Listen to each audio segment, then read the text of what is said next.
Hi, everybody. Thank you all so much for joining us for the TTRPG creation pipeline from ideation to publication.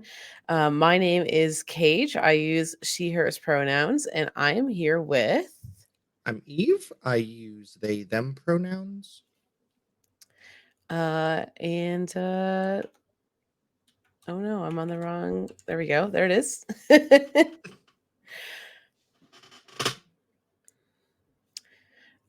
So we're here to chat with you a little bit about our experiences with creating TTRPGs. So, whether you're the forever GM and you're hoping to make some money off your modules, or you're a freelancer that's looking to get into publication yourself, or maybe you're an artist that's looking to sell your tokens, maps, or other types of art packs.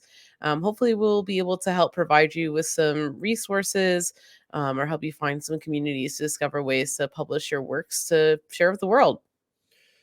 Yeah, we plan to start with who we are, why we have any right to be talking to y'all right now. Then we're going to follow that up with the creation process, how to go from idea to published, learning that process, and then finally, Cage put together some amazing resources for publishing.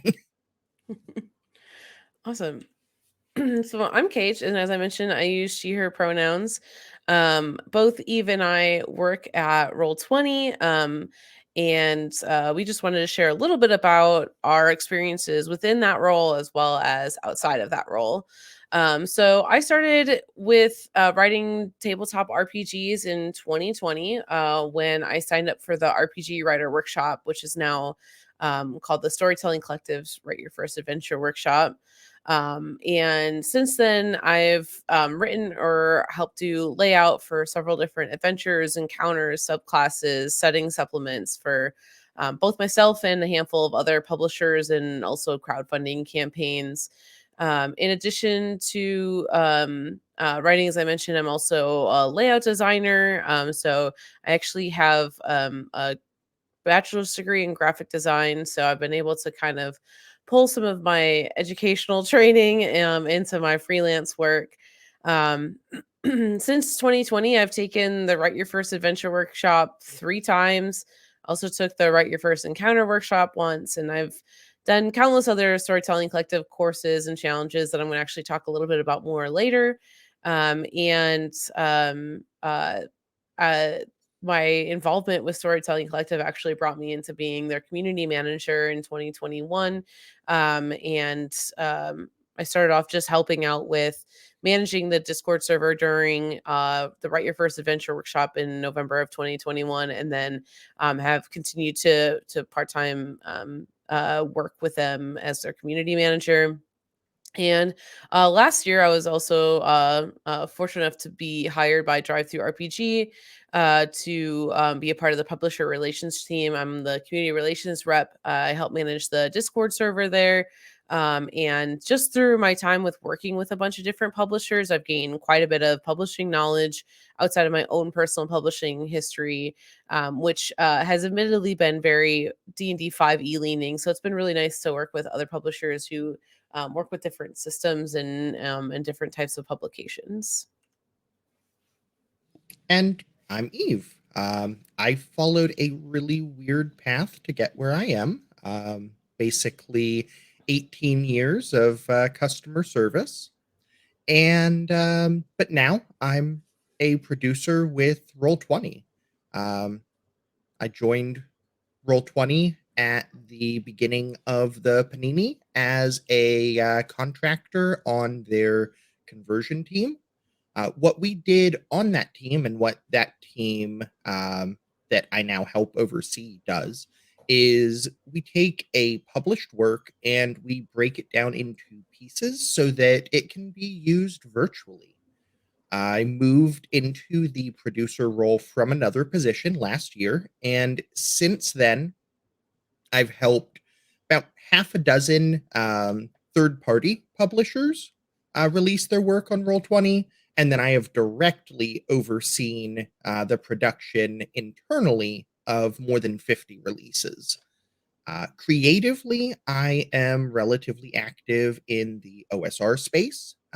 Mainly, I make content to vex my players, but I have been eyeballing publishing some of that as well.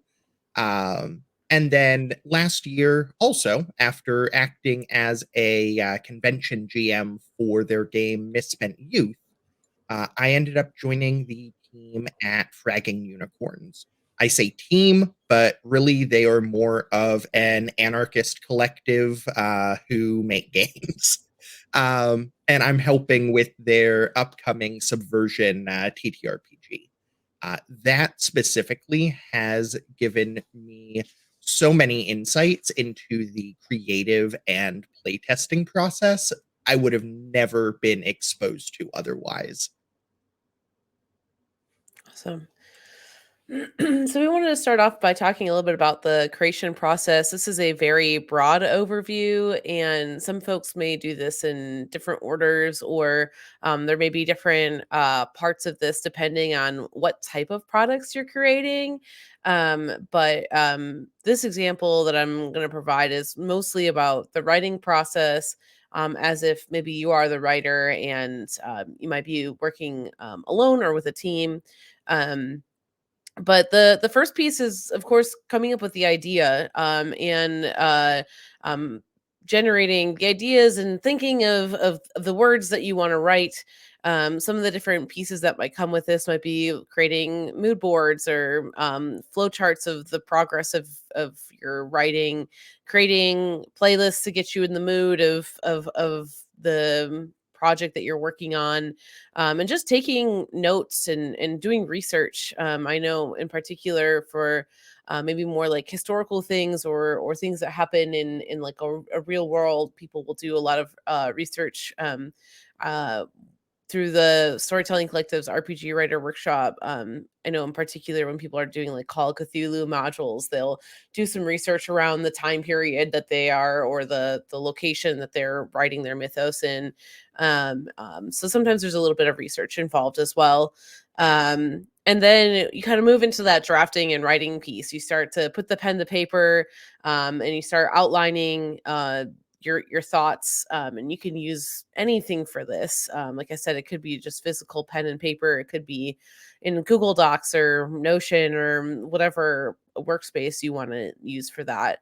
And this is basically the point where you take all of your notes and all of your thoughts and you start turning them into something more tangible and shareable with the world. um, and once you've got that draft, once you've got it in a place where you could potentially turn that over to somebody else and have them understand what that looks like, you might be moving into some sort of play testing. This is particularly important if your product has like mechanics or rules that you need to follow. It's maybe a little bit less important for things like settings, like setting supplements or art or things like that. But anytime that there's those moving parts, you want to make sure that it's going to make sense. So you can do this playtesting in person at conventions. Like Eve mentioned, they were GM at conventions. Sometimes people will take their materials or they'll hire or do some sort of Skillshare to have people play test them in person at conventions. But there's also various forums and Discord servers and things where folks might be interested in even virtually testing their products. I know when I've done play testing with my pieces, I have a community that from folks that follow my streaming and my tabletop work. And I'm usually able to find folks who are already interested in my work to bring my products to their table. And then once you've kind of got that kind of down and you've gained that feedback, and I know Eve will also be talking a little bit about play testing later on, and some of their experiences with that. But once you've been able to get that feedback and incorporate it into what your working draft is, you'll want to find an editor. And you can usually find editors through social media. Again, Discord servers for me are a really great resource.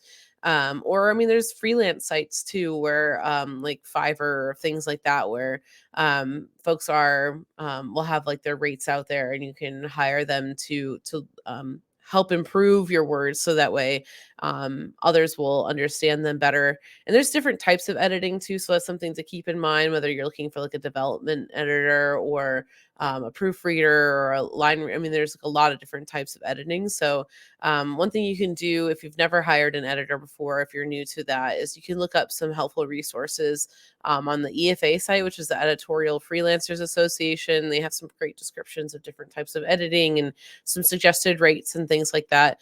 The TTRPG community, I don't know if that's necessarily well displayed within that site, but you can get some ideas at least of what other people might charge for editing.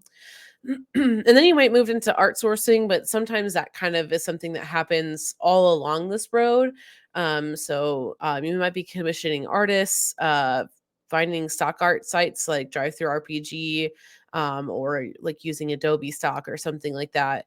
You might be able to find public domain art if that fits the vibe of your piece. There's also, Creative Commons or royalty free art, or if you have a skill that I don't have, you could certainly draw your own.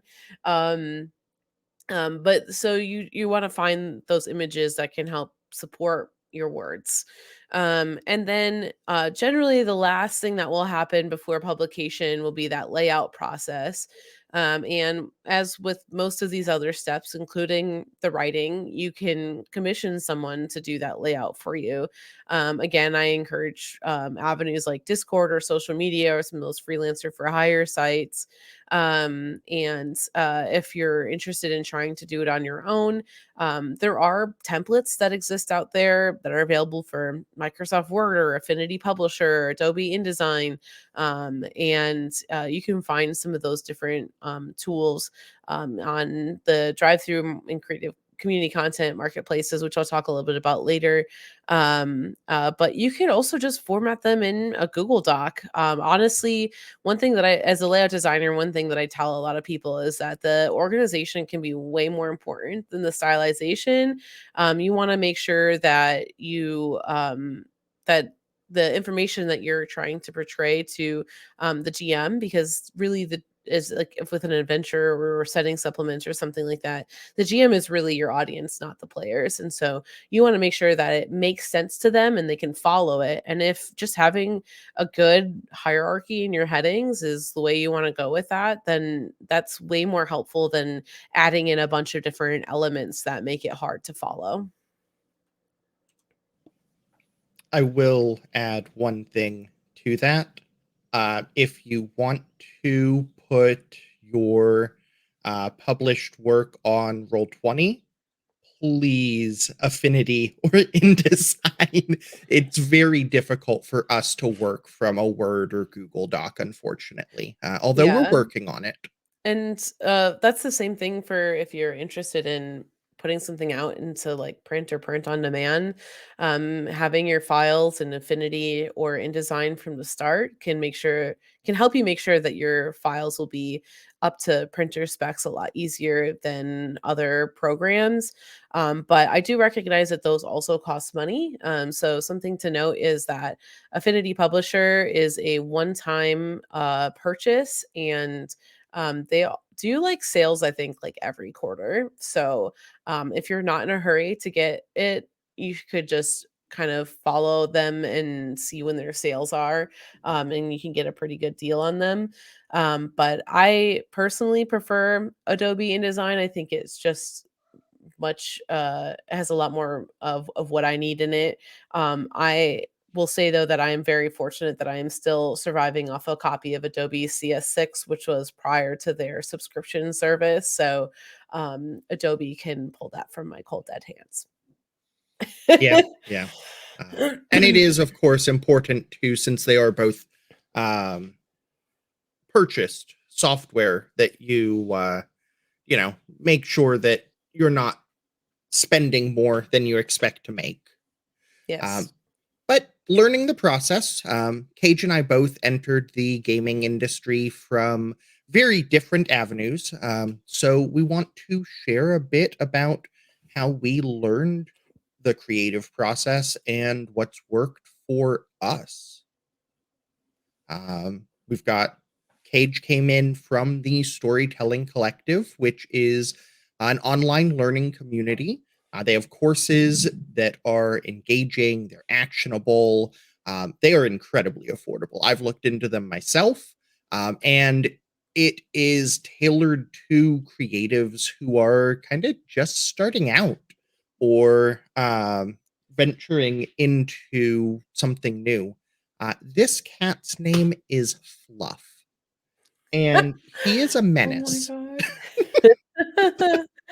Um, and then with Fragging Unicorns, we're a anarchist collective pretending to be a TTRPG publisher, um, and we are in the process right now of writing uh, Subversion, a game of rebellion and community in a cyberpunk fantasy world of Neo Babylon. Think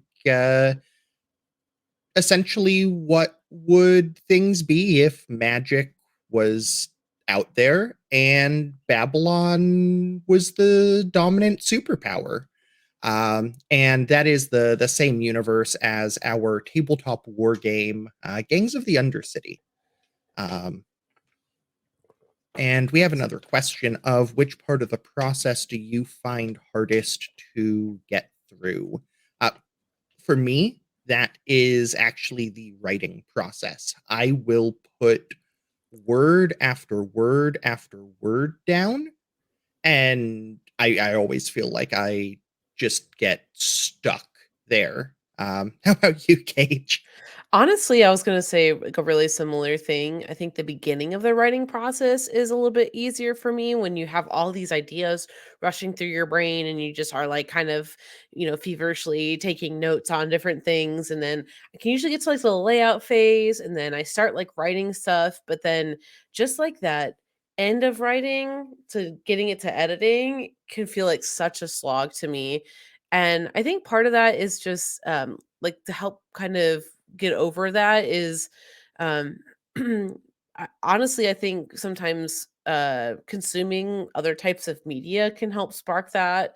Going back to the drawing board. So again, like I mentioned earlier, part of the ideation process maybe includes like mood boards or flow charts of your design or playlists. So pop that playlist on, kind of get back into maybe create another mood board of something um, that is a part of what you're writing right now, and try to kind of get yourself back into that mindset of where you're really excited about the writing, and it's also possible that maybe you just need to bounce ideas off of somebody. So see if maybe there's another creative who needs a brainstorming session, and you two can kind of talk about your projects and see what that is. And honestly, sometimes if the project isn't something that, your other people are relying on you to write, like, maybe you just take a break and come back to it, and that's helped me too sometimes.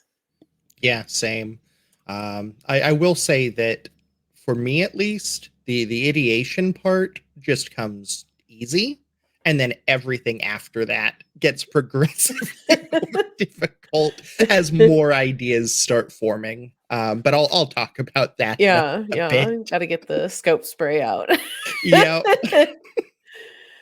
Um, yeah, so as Eve mentioned, and as I kind of, uh, mentioned a little bit earlier too, the way that I got into, um, really the TTRPG creation community was through the Storytelling Collective, which wasn't, I think, even called that at the time.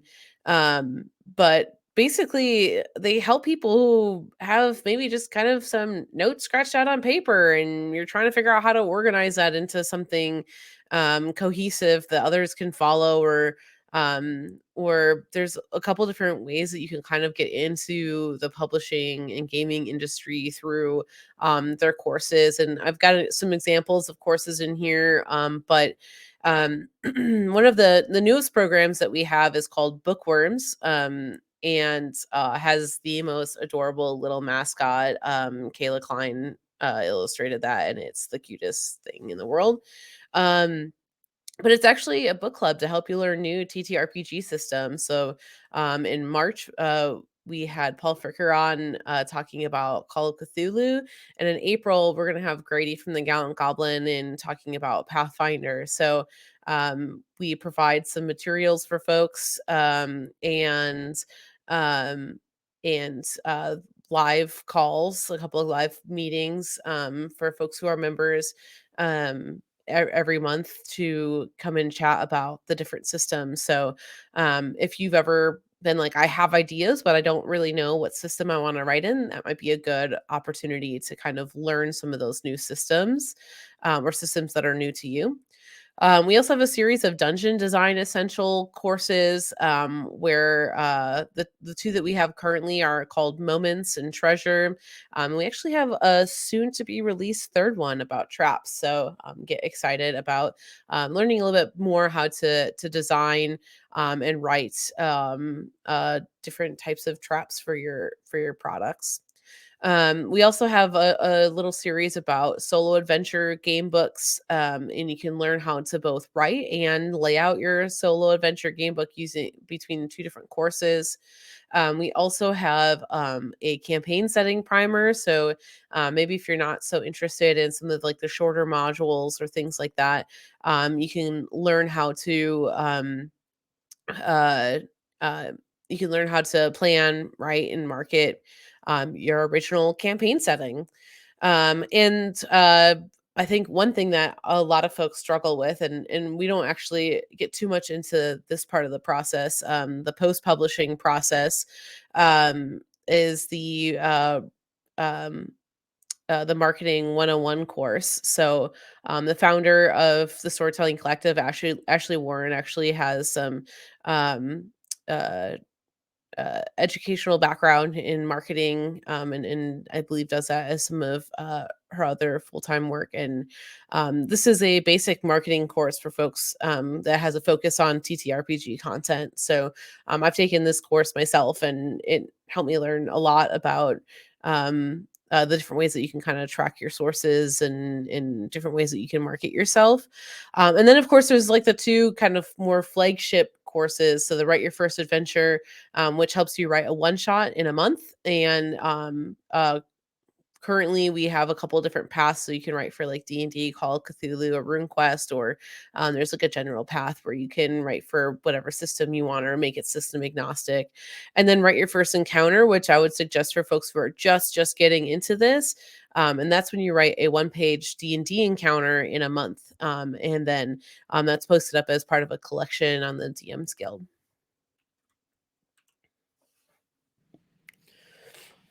And so I can't offer direct resources the same way that Kage can. What I can do, though, is I can talk about what I've learned while working on a relatively large team with what is shaping up to be a very large project. Um, to start with, I want to talk about team size. Fragging unicorns is a pretty big group of folks. And with that kind of size comes a lot of organization. The important thing, though, is that every moment that you spend organizing your team is a moment that you are not working on your game or your adventure. Uh, the benefit of this, however, for us is that we're able to have multiple projects going at the same time. Most of the time, though, that's not going to be a concern for most folks. The other benefit of a larger team, though, is motivation. Um, I mentioned this a bit ago. I get bogged down um, in the writing process, and I need people around me to motivate me to keep me going. People who I feel like I I'm part of something with them, and that if I don't deliver, then I'm letting my team down. Um, and that really helps me keep motivation up. I have known a lot of folks who have made amazing pieces of work uh, all on their own. I'm just not one of those people. And finally, it sounds obvious, but even if you are a team of two, schedule regular meetings at the same time, uh, either weekly, bi weekly, monthly, whatever works for you and the folks you're working with, but stick to them. The same time, the same place, um, and use those to talk about what you've done since the last meeting. Use those meetings to generate new ideas, figure out what the next work needs to be. If you're working with a friend, which I highly recommend, a lot of people say don't work with friends. Work with them. They're great. Who else can you get along with well enough to do something as difficult as write a an adventure or a brand new game system? Um, but if you are working with a friend, keep this one space purely business. Ultimately, there are perks to both ways of doing it, and only you know yourself best. My advice on the topic is to um, keep your team as small as possible.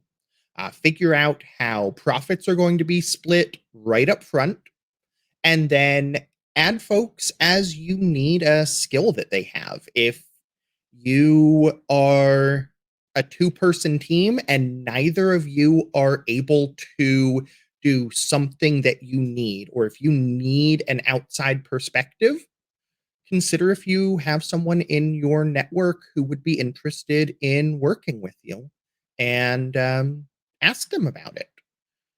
See about adding them to the team. And then segueing off of that, um, we have the bane of any project. And again, I talked about this a bit ago. Uh, Ideas come real easy to me, and that leads to scope creep.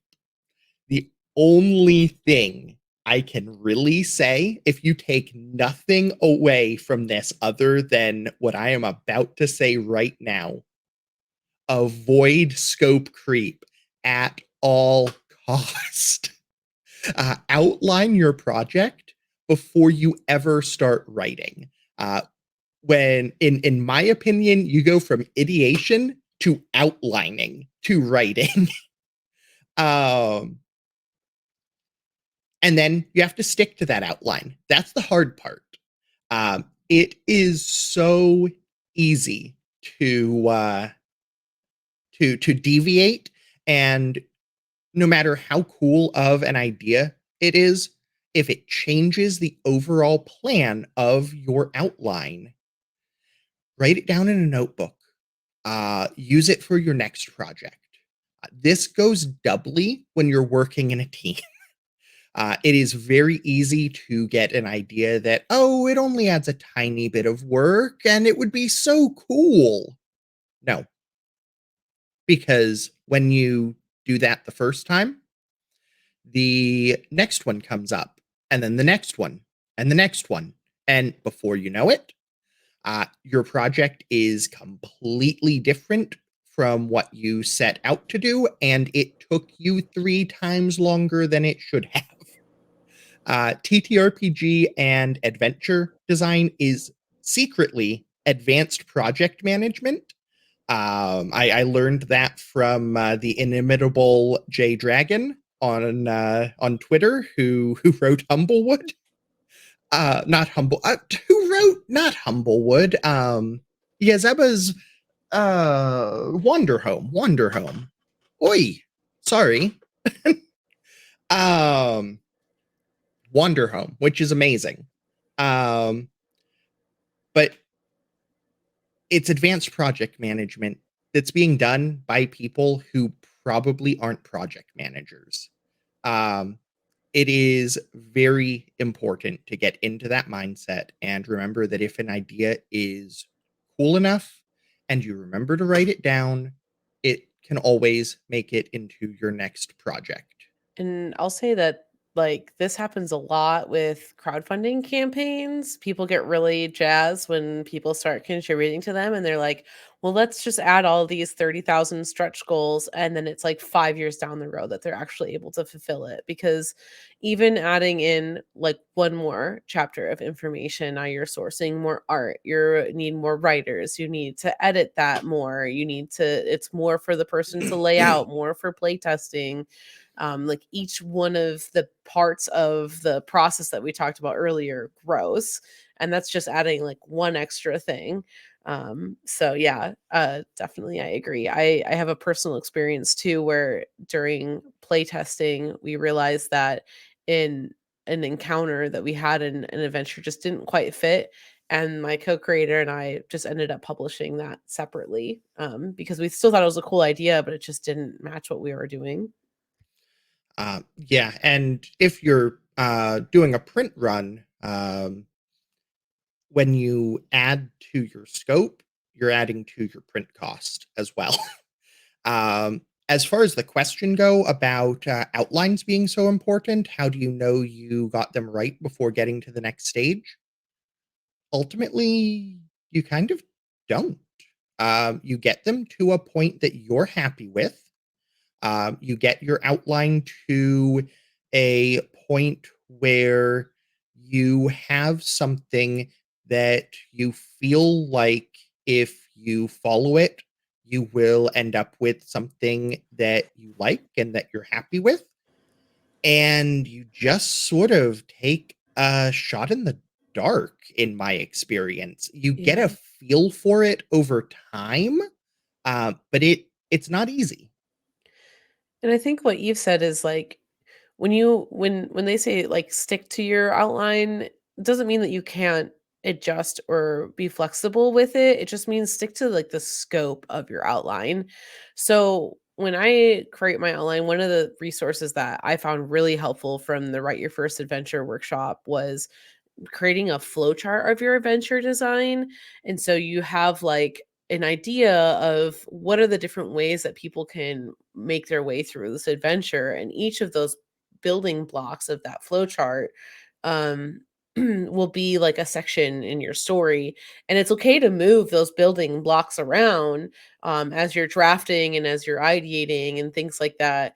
But if you're adding twice as many building blocks, that's where you might be running into issues. And so usually I feel like my outline is complete when the flow makes sense. And again, with like playtesting and editing, somebody else might see something that you didn't see and that might need to be like adjusted slightly. But once I feel like I have I mean, writing an adventure is the same thing as writing a story. You got to have like, you know, like the if you've ever seen like the charts, you have to like build into the climax and then have, you know, some sort of resolution. Like if you have, you know, get your characters the party from point A to point B and you have all those different pieces, like I think that that's a good indication that your outline is probably in a place that's ready to start with the drafting and the writing. I will also, last thing I'll say on it is that for me, a good outline has a ton of wiggle room inside of it. It encompasses the broad ideas, the broad scope, and then you're making creative decisions inside of it rather than being locked to it. Um, it's just that you don't want to add things that are outside of what you've already scoped. And then finally, to talk about playtesting, do it. Do it often.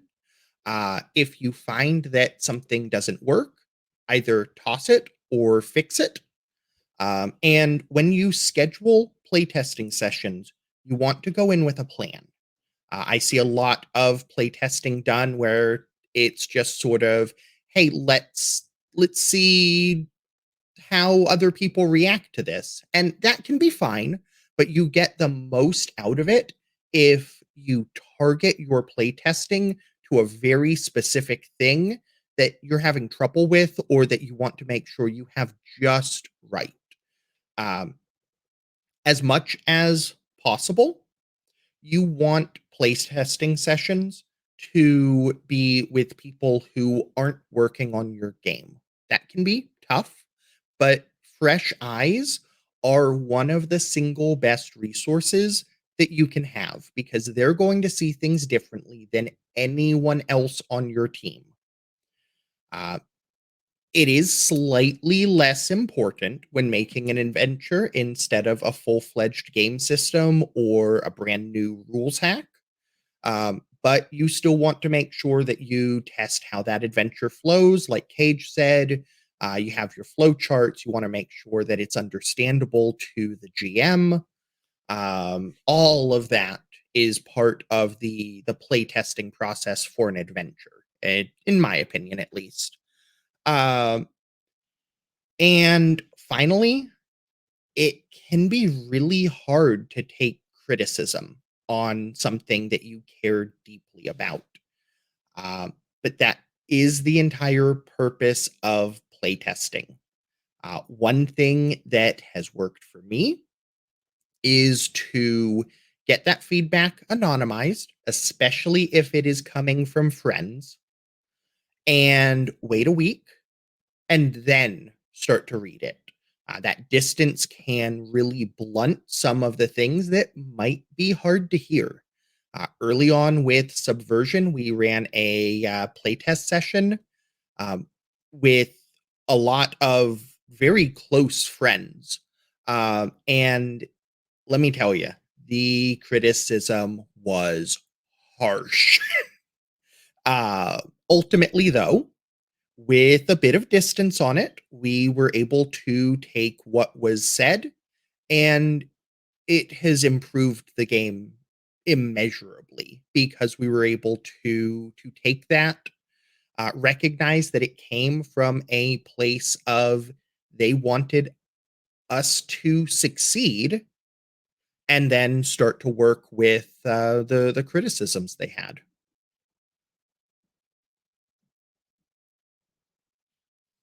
Uh, yeah, as far as publishing resources go, we've got the Roll20 Marketplace. We also have the drive-through marketplaces. There are a ton of them. And then we have community content programs. Jumping into the Roll20 Marketplace, that is the place for any and all content that is meant to be used on the VTT, the virtual tabletop. And there are primarily two ways that you can get involved here. If you make token art, maps, adventures, or anything similar, just fill out an application, provide some examples of your work, and our marketplace manager reaches out to you within about 2 business days. Additionally, we have substantial documentation available about how to best present your content for sale. You can find that documentation in our Partners Help Center, and you'll find a link to that at help.roll20.net. Then, if you are a publisher wanting to get your titles onto Roll20, you get to work with me. Hi. One of my jobs is to provide resources and support for publishers taking something like a core rule book or their OGL compatible title. And then I help that publisher figure out how to best convert that into something usable on the virtual tabletop that they can then sell. Um, you will most likely take the resources that I provide and either do the work yourself, reaching out for support as you need, um, or else you might opt to hire someone to do that conversion for you. And if you are interested in doing that, we maintain a list of conversion contractors whose work we can vouch for. Those are folks from our own conversion team, as well as folks outside of that bubble who we've worked with enough to say, yes, they do great work. Awesome. And I'll talk a little bit about the drive-through marketplaces. And this is the area where if you are a publisher and want to publish on the drive-through marketplaces, you'd work with me. And so the different drive-through marketplaces, we have DriveThruRPG, drive-through comics, drive-through fiction, and drive-through cards. And these are for publishers who want to create their own systems or their own IP or intellectual property, or people who want to create content for already existing systems that maybe have open licenses or a Creative Commons license or other similar license that allows third party publishers to create content.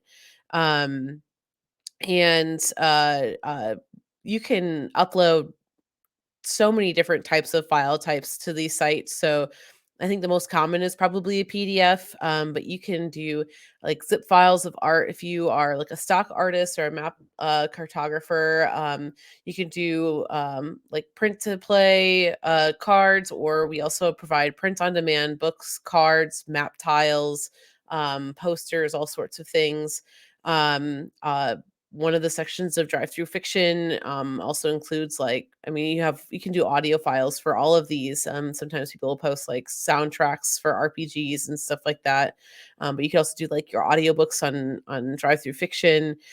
So there's a lot of different resources there, and it's just as simple as creating an account on DriveThruRPG, so like a regular customer account, and then you essentially upgrade it to a publisher account. And that when you do that, you'll get an automated message showing you some links about how to set up a new title, and then you can create from there.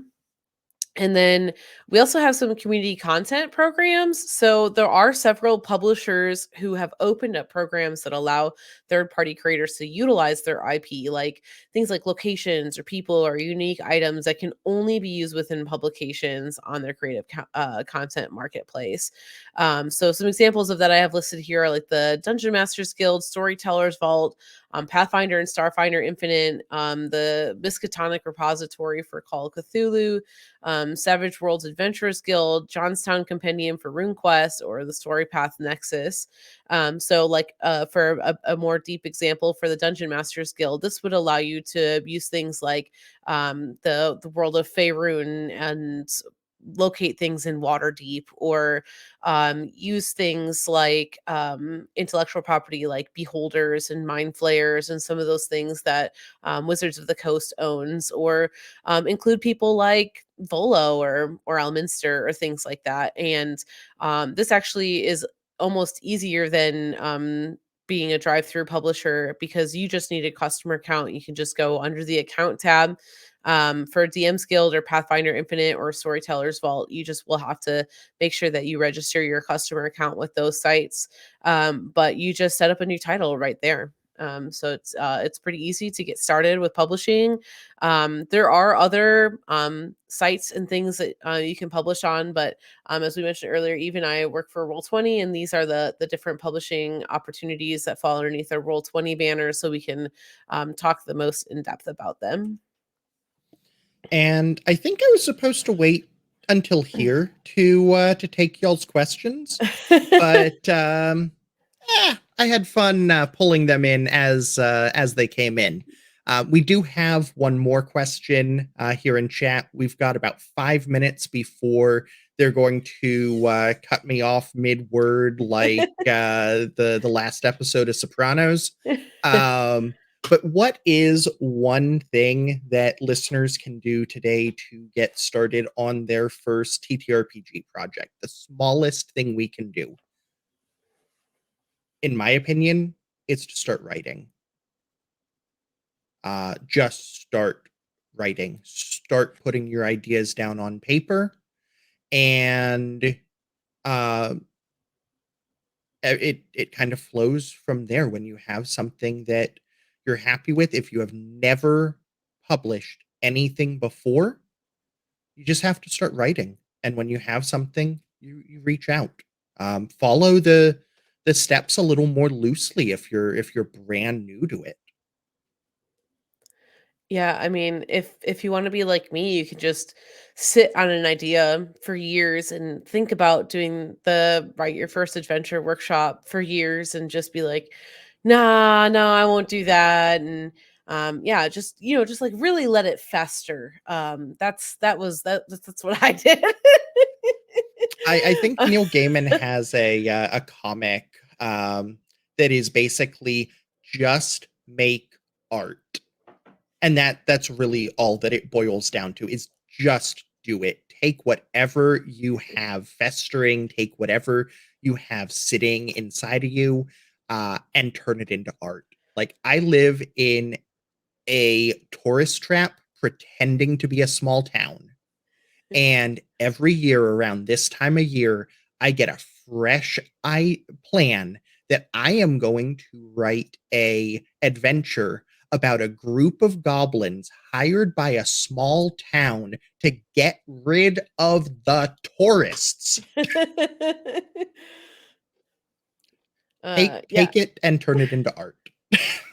Yeah, and I mean, I had the idea for my first adventure is called the Brewski Jubilee, and I had the idea for a while before I even had anything written down. And I don't know, I just felt like I wanted to put that out into the world. I thought it was a fun idea, something I hadn't seen anywhere else, and um yeah, so that's kind of where that came from.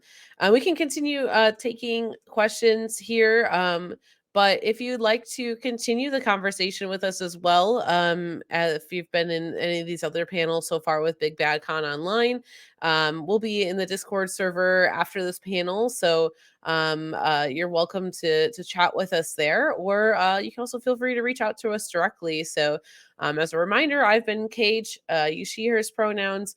I'm a streamer, podcast, freelance TTRPG writer, and layout designer and community manager. You can reach out to me at carrie.joe@roll20.net. The alias Kage at roll20.net will also get you there. You can find out about all of my streams, podcasts, and other projects on my website at ragecagerugger.com. That's RAGEKAGERUGGER.com. Or you can also converse with me on Twitter for as long as it may last. And that's at RageXCageXRugger. And I've been Eve. Pronouns are they, them. You can reach me at eve@roll20.net, especially if you are a publisher wanting to put your work on Roll20. You can find more about the team I've been working with at fraggingunicorns.com. Um, and you can communicate with me directly at Fairest Paradise on Twitter. Um, and Cage had that great thing about being a streamer. I'm just a gremlin. But yeah, thank you all so much for coming and hanging out with us. I know at least for folks in the United States, this might be a really early time slot. So I appreciate everybody getting that coffee going and joining us this morning. Yes, thank you so much. I am trying to time this so that they actually do cut me off mid word, like the Sopranos.